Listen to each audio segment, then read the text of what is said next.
Bonjour, voici l'info CMA TV en bref. Les centres de services scolaires des régions du Bas-Saint-Laurent, de la Gaspésie et des îles de la Madeleine informaient la population, lundi dernier, qu'ils cesseront progressivement d'offrir des cours de francisation, le financement octroyé pour ce service offert dans leur centre d'éducation des adultes étant actuellement atteint.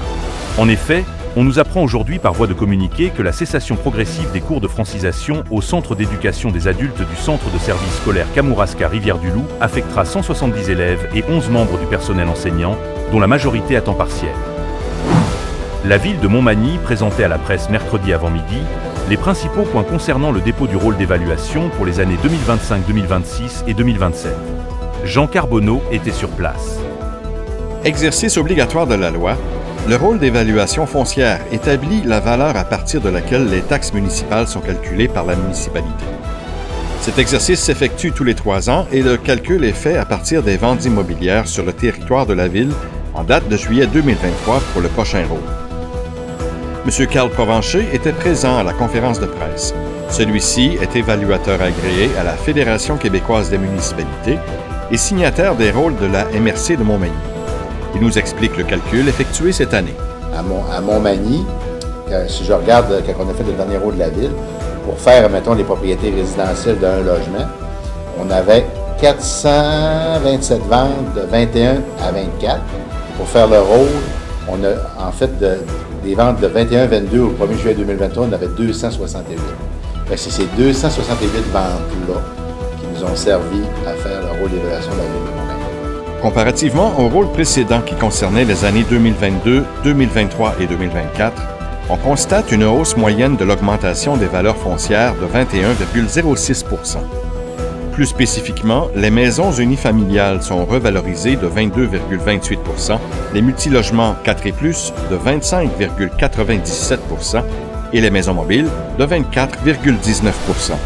Les secteurs agricoles et forestiers, commercial et industriels ont quant à eux des élévations respectives de 20,72 %, 18,45 % et 17,37 %.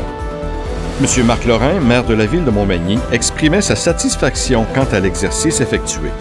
La ville est quand même très satisfaite de son nouveau rôle d'évaluation qui est déposé aujourd'hui et qui va être transmis, on va en parler tantôt, mais aux citoyens. Qui, dans le fond, signifie quand même, quelque part, qu'on est quand même toujours en croissance, parce qu'avec une hausse de 21,06 %, donc on voit que la ville est en croissance. Ça, ce qui est intéressant de voir aussi, c'est que c'est le rôle, le prix des maisons, dans une certaine mesure, c'est un peu paradoxal, parce que quand il est bas, dans le fond, ça rend les maisons attractives, parce que c'est plus facile à vendre, dans une certaine mesure. Quand c'est haut, dans le fond, c'est une valeur de revente qui est plus grande. Fait que, dans le fond, des fois, on veut que ça monte, puis des fois, on veut que ça baisse. C'est dépendamment des citoyens et des situations. C'est comme un paradoxe dans ça.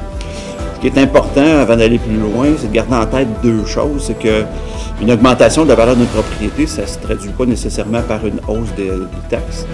Je ne veux pas rentrer dans les mathématiques, mais quand on fait des règles de 3, on est capable de faire en sorte qu'on peut équilibrer puis neutraliser, dans le fond, le rôle par rapport à la taxation. L'évaluation moyenne d'une maison unifamiliale dans la capitale de Louis-Blanche est d'environ 240 000 $, ce qui correspond en gros au prix de vente constaté dans les dernières années. Quant aux taxes municipales, comme l'expliquait le directeur des Finances André Lévesque, celles-ci ne devraient pas suivre l'augmentation de la valeur de la propriété.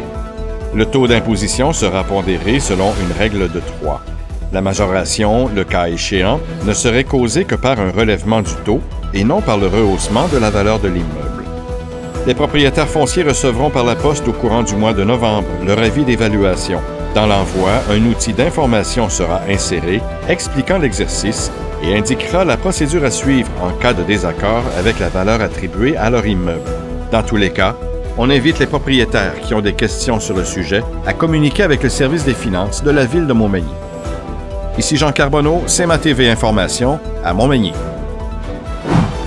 L'arrivée à la présidence américaine de Donald Trump menace le financement canadien des usines de batteries. En effet, Ottawa pourrait devoir retirer certaines subventions offertes à Northvolt, Nexstar et Volkswagen. Le président désigné a promis de démanteler l'Inflation Réduction Act s'il est élu. Et dans cette loi, il y a l'Advanced Manufacturing Production Credit, dont s'est inspiré le gouvernement canadien pour subventionner les 3 projets d'usines de batteries sur son territoire. Le cas échéant, le gouvernement canadien devra retirer ses subventions à la production si les États-Unis font de même. Au sport, un nouveau directeur général au club de gymnastique Manimontois Manigym. En effet, CMA-TV Information apprenait ce jeudi matin le départ d'ici quelques jours de l'actuelle DG André-Anne Caron. Celle-ci ayant choisi de poursuivre une nouvelle carrière chez des PME Chaudière-Appalaches. Robert Mackay est celui qui occupera dorénavant le fauteuil exécutif du club.